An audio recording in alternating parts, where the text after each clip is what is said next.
Society and the people within it are constantly producing the most disturbing stories you can think of. There's parents out there who would do anything for one more day with their child who was taken too early.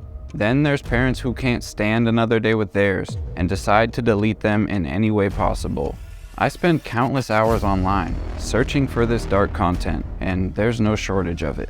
I've compiled some stories for you, ones that you probably won't forget. So join me as we take a trip into the dark. Jeffery was stabbed to death with a knife on March 29th. Mosley was admitted to the hospital that evening. Been stabbed more than 100 times, officers say. Galorenzo abandoned the home to live with his 2-year-old son. Police said they started searching the area. Welcome back, Darkaholics. This is the dark side of life, where I will be telling you some graphic stories. We must remember that these are real tragedies with real heartbreak. With that being said, let's go.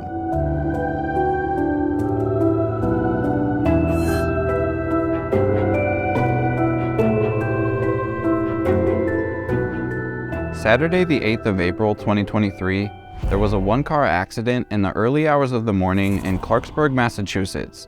Minutes before 2 a.m. that morning, state police were dispatched to the scene of the crash that was on Middle Road. 35-year-old Darel Galorenzo had allegedly hit a pole and flipped his SUV over. Minutes later, when officers arrived at the scene of the accident, Darel was no longer at the scene of the crash. It was just his upside-down car.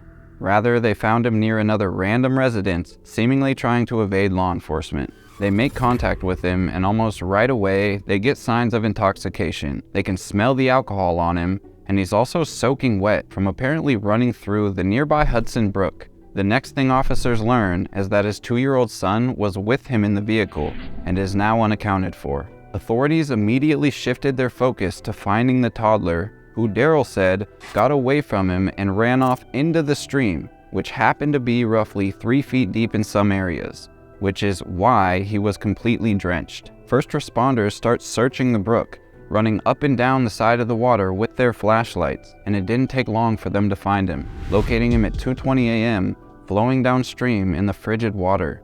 Officers recovered the unconscious boy and started CPR, transporting him to a local hospital, where unfortunately he would pass away the following day due to drowning complications and hypothermia. The father was taken to the hospital to be checked out, and then after being discharged, he was taken to the county jail and booked on multiple charges. Unfortunately for him, nobody is buying his story that his son took off into the stream on his own accord. Instead, he is being charged with manslaughter. It's assumed while attempting to escape police, he tried to carry his son through the brook. While doing so, he would slip and fall, losing grip of his son, and then he made no attempt whatsoever to save his life, just continuing on until he was found by the police next to some random person's house. The temperature outside that morning was in the 20s, so that water must have been ice cold, giving the child hypothermia. It's stated that the stream he tried crossing has a pretty swift current, which probably contributed to him losing his son. And the people who lived on that road heard the commotion and the accident happen, and they looked out their window to see what in the world was going on. One of the neighbors would describe watching Darel and his very young son crawl out of the upside-down vehicle, and then Darel would pick his son up and he starts hustling away from the scene of the accident. His son had to be so scared and confused, getting dropped in these ice-cold waters by his father and then left there till he couldn't breathe. For this reckless decision, he is being charged with manslaughter, reckless endangerment of a child, negligent operation of a motor vehicle, and operating while under the influence, which he has pleaded not guilty to. This is of course all alleged at the moment, but if he's guilty, I could care less what happens to him.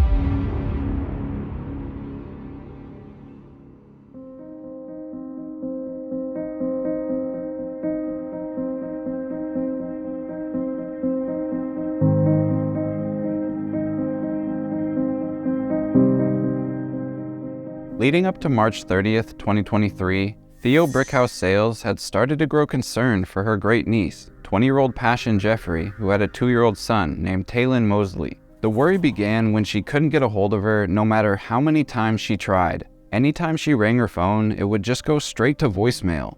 And it stayed like that for hours, which wasn't like Pashun at all. It was a Thursday morning, so Thea was working, but she couldn't get rid of this feeling in her gut that something was horribly wrong. She tries calling her again, but gets the same result. It just goes to voicemail. And at this point, she knows she has to go check on her great niece, and her lunch break is right around the corner. And as soon as she clocked out for it, she sprinted to her car, jumped in, and started rushing to St. Petersburg, which is where Pashun lived in Florida. Once she arrived, she ran up to the front door and knocked on it, but no one came to answer it, and she doesn't hear any commotion coming from inside the house, as if no one was there. She glances down and sees a trail of blood, and when she follows it, it goes from the front door down towards one of the parked cars. Right away, she pulls her phone out and dials 911 to report what she's found and get them to check on her loved ones. Authorities arrived quickly to investigate, immediately entering the apartment in search for Pashun. They found her dead on the bathroom floor with over 100 stab wounds to her body, displaying a ton of aggression in what officers are calling a very violent crime scene. With the damage that was done to her body, there was no saving Pashun, and her 2-year-old son Taylen was nowhere to be found. His father, 21-year-old Thomas Mosley, he was also missing, and this was a huge red flag given the crime scene. Another thing that they found inside of her apartment was a bloody shoe print on the bathroom floor where Pashun was, and it had a Gucci emblem imprint in it. They also came across a bottle of cleaning product with a bloody fingerprint on it, and that bottle had been intentionally stashed underneath the bed, making it more obvious that wherever Taylen was, he was in serious danger, and Thomas immediately became a person of interest. A huge frantic search was launched the moment they learned that he was gone, as well as issuing an Amber Alert. They weren't entirely sure where he could be, and they didn't know where his father was either. Authorities would search for Taylen up until that day ended with no sign of him. The following day, which would have been that Friday, officers, search members, and even members of the community got back out there to continue searching for the boy. There was an officer searching around the area of Bell Homes Park near Lake Maggiore when he noticed an alligator. Being they were in Florida, that's normal, but it had an object in its mouth, so the officer would slowly approach the animal until he was close enough to make out what he had, and that's when he realized what the alligator was biting down on was 2-year-old Taylen, and he was clearly deceased by this point. He drew his handgun, shooting the gator one time, causing it to drop Taylen. He was then able to get his body, which was reported to still be intact. Then they had to inform his family that's how they found him. The last time that Pashun or Taylen were seen alive was Wednesday, the day before she was found. That day, she threw a birthday party for Thomas, who just turned 21. Sometime after 5 p.m. when everyone left, and it was just him, Pashun, and Taylen, he attacked her for an unknown reason, stabbing her over 100 times, which is brutal. And while doing so, he would slice himself up pretty good. If someone relentlessly stabs another person over and over again, there's a good chance they end up cutting themselves. It's a fairly common occurrence. After killing Pashun, he took Taylen and left, leaving her dead on the bathroom floor, then going to Lake Maggiore and throwing his son into the alligator-infested lake while he was still alive. It's stated that he placed him in there, which inflicted mortal wounds to the child, which only leads me to believe the worst. Regardless, Taylen had to be absolutely terrified, not understanding why his father was doing this after murdering his mother, which he most likely saw, or at least heard. After murdering Pashun and throwing his son to the gators, he went to his mother's house that evening around 9 p.m., still with bad lacerations to his arms and hands. Not sure what he did at his mom's house, but the wounds he sustained were bad enough he quickly decided to go to the St. Anthony's Hospital, where he was admitted. He became a person of interest on the Thursday they found Pashun's body. Then, one way or another, authorities became aware he checked into the hospital. Although he wasn't being cooperative when they started to question him, he was taken into custody and booked into the Pinellas County Jail on 2 counts of first-degree murder with no bond.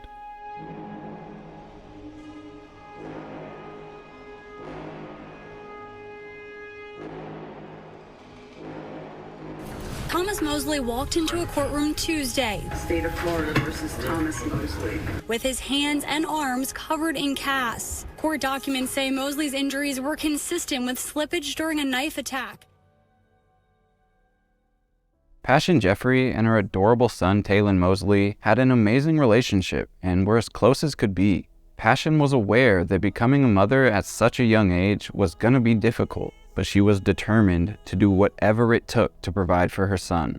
On the GoFundMe that was set up by family members, which will be at the top of the description and has garnered just over $46,000, they talk about why they chose the picture they did for it. She's holding Taylen at her graduation, and you can see how happy and proud of the moment she is. Not to mention, she was an honor roll student who did exceptionally well academically, so she deserved to be proud of herself because she earned it. She knew that she wanted a better life for her and Taylen, so she was working hard day in and day out to achieve it. During the times that Pashun was away from Taylen at work, she would make sure to video call him on every single break she got, just to see him and say hi. She didn't want to waste a second of time together. They loved each other so much, and their family said that adjusting to life without them is going to be extremely difficult. Both Taylen and Pashun had the rest of their lives ahead of them, and now their family won't get to see that. Rest in peace to Pashun Jeffery and her precious son, Taylen Mosley. Nobody else can find their way. There's a moment when you realize all they ever do is take. That Taylen is a beautiful little boy. And he's really loving and caring. But I know not enough.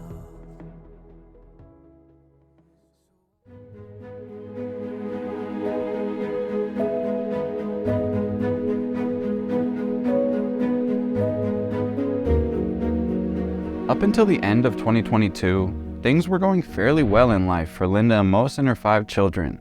They were living in Dalton, Georgia, and in 2021 had a population of roughly 34,000 people residing there. Her son Zach Corona was 13 years old, a straight-A student, was incredibly bright, and had a shining personality to go with it. He was attending the Eastbrook Middle School in 2022, and what happened to him 2 weeks before the end of the year would change their lives forever.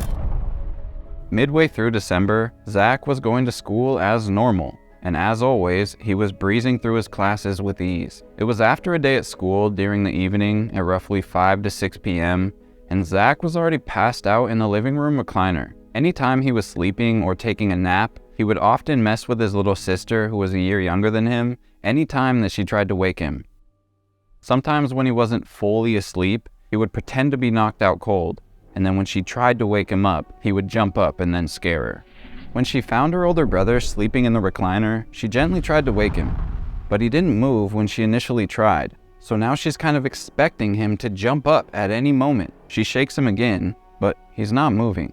His mother is watching this all happen and thinking the same thing to herself. He's about to leap up at any second now. Then she goes over to Zach, lifts his arm and drops it, and the way it fell back down, completely limp, she was immediately aware something wasn't right. She frantically tries to wake him up, all jokes aside, and he's unresponsive. Linda has absolutely no idea what's going on with her son, grabbing her phone in a panic to call for an ambulance, transporting him to the hospital, trying to figure out what the hell is going on with him. The EMTs would ask his mother, what did he take? Did he ingest anything?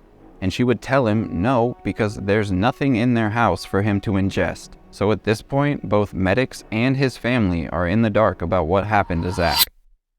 While examining Zach, starting tests and IVs, they had to cut off his clothes for obvious reasons. And while doing so, they came across the culprit to this entire situation. When they cut off his underwear, they found a vape that he had stashed in there. It was just your standard nicotine vape.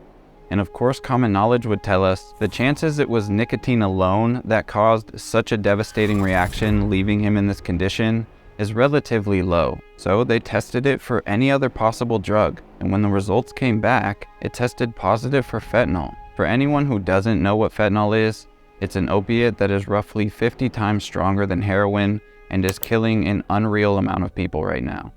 The fentanyl that it was laced with caused him to have a severe stroke. They would do everything they could to keep him from dying because of this drug. However, shortly after arriving, his heart stopped beating. Then he wakes up after he just died, and doctors thought they lost him, although he's still in critical condition because of his stroke and the damage that was done to his brain. He was put into a coma where he would remain for 2.5 weeks. On January 1st, he wakes up from his coma, and his mother and family are obviously overjoyed that he ended up surviving this ordeal, but they also understand that their loved one will never be the same again. Due to the severity of the stroke, he was left with significant damage done to his brain, which resulted in him losing the eyesight in his right eye and the ability to use his left arm. He was left in a wheelchair, and doctors say he'll never be the same boy he was before this happened. And it's all because 6 teenagers who were bullying him. He just thought they were his friend. When Zach started seeing a psychiatrist after this incident happened, the first thing that he said to him was, "You know those kids were never your real friends, right?" Reassuring him that real friends would never try to hurt you or force you into doing something that you don't want to do. A group of 6 teenagers that he had been hanging around with were constantly bullying him by slapping him in the face and calling him nasty names. The kids within that group are the ones that had the vape at school, and they pressured Zach into stashing it for them. Then they told him if he didn't stash it, they were just gonna whoop his ass. So looking out for what he thought were his friends, he shoved the vape down into his underwear to hide it until he got home and could hide it elsewhere. However, I'm sure after stashing it, having any fentanyl residue hiding in his underwear, he probably had no idea what happened. And the next thing he knows, he wakes up in the hospital clinging to life, unsure why they would do this to him. Frustrated, saddened, and confused by why they would want to do this. He just didn't understand it. Linda was angry and confused about it as well.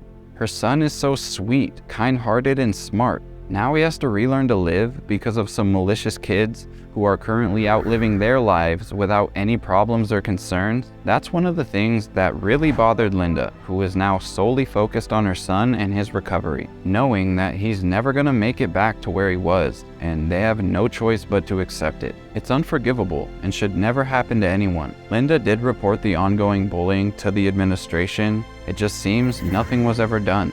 This seems to be a serious issue in schools. The bullying and picking on other kids is ultimately causing irreversible damage to families and their children, whether it's because a child takes their life due to bullying or something fucked up like this happens, leaving Zach's once bright future demolished, putting him on a long road to recovery. He should have never gone through this, and those kids will never deserve a friend like him. He proved how much of a fighter he really is, dying upon arrival and coming back to life. And the first thing that he said to his mother was, "I love you." They have each other today, and that's a miracle. You got this, Zach. I just couldn't figure out why, what was happening.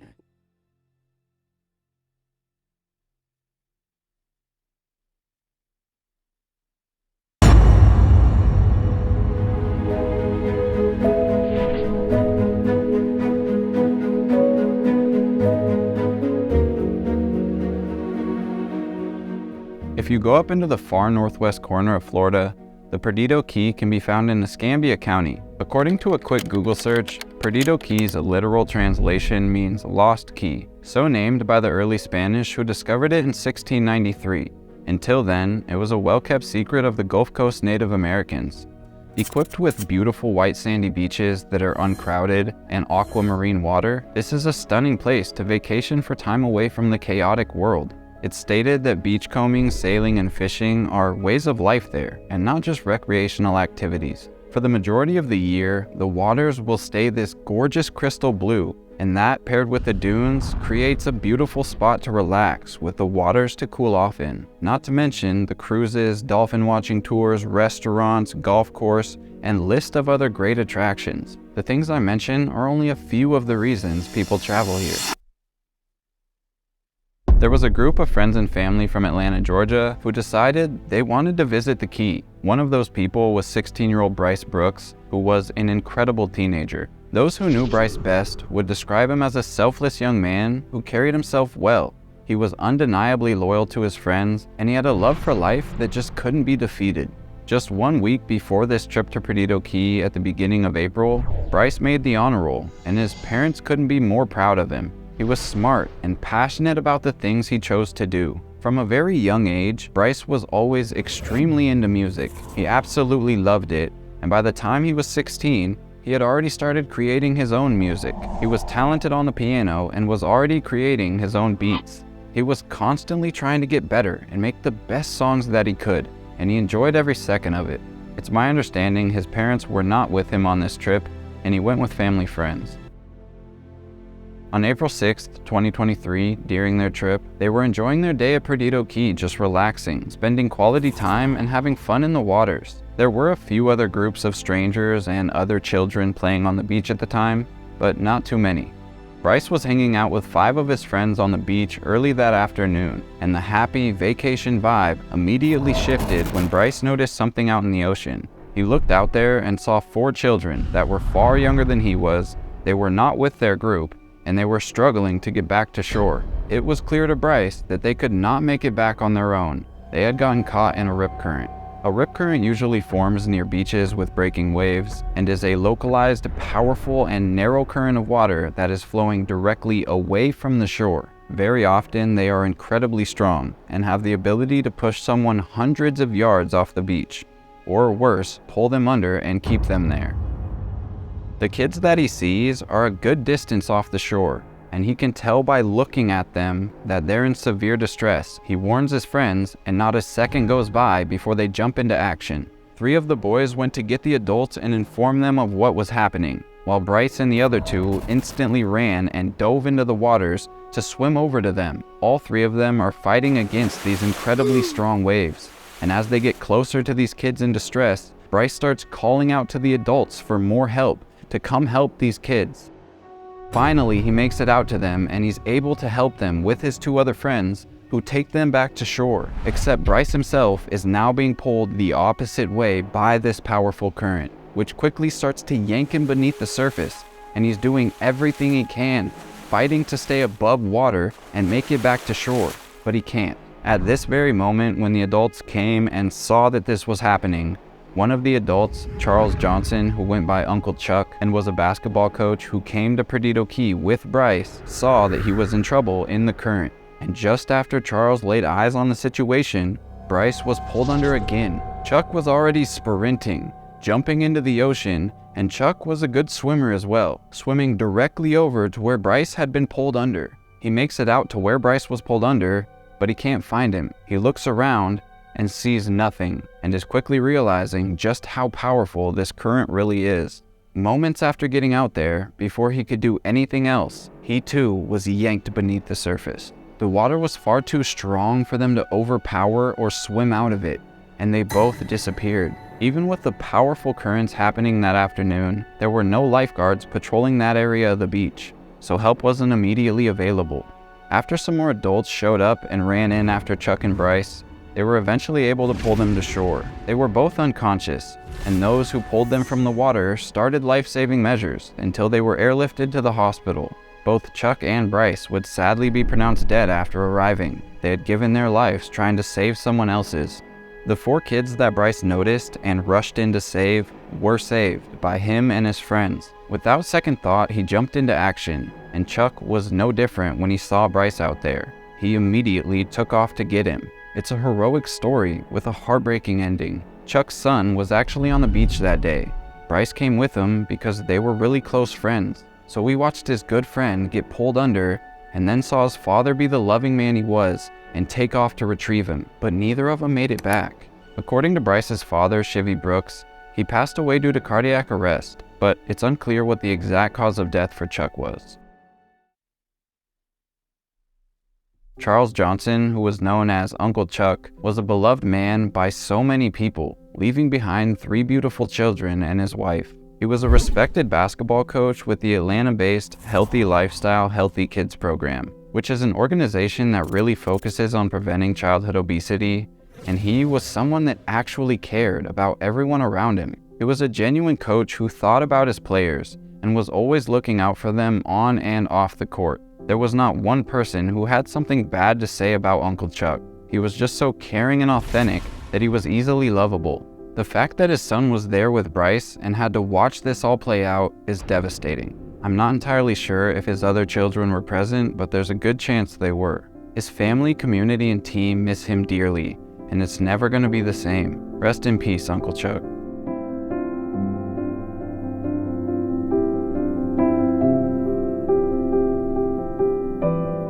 An honor roll student attending the Maynard Jackson High School, 16-year-old Bryce was a special kid, leaving behind his parents and his younger brother, who he was constantly looking out for. He without a doubt proved that day that he was willing to help anyone, at any cost. Bryce and his family were featured on an episode of Instant Dream Home on Netflix in 2022. having their house remodeled. His parents held a long, emotional press conference regarding their son, letting the world know who he was, saying that it doesn't take an ounce of pain away, but they are proud of their son for stepping up and saving these children. He was a role model at 16, taking care of his little brother and always having his friends back. His mother would say, quote, "We're never gonna get to see Bryce grow up to be the full man he was gonna be, but we know that he stepped into his manhood to save these children, and that makes me proud." There's no denying that Bryce is a hero for what he did that day, and he will never be forgotten. Rest easy, Bryce.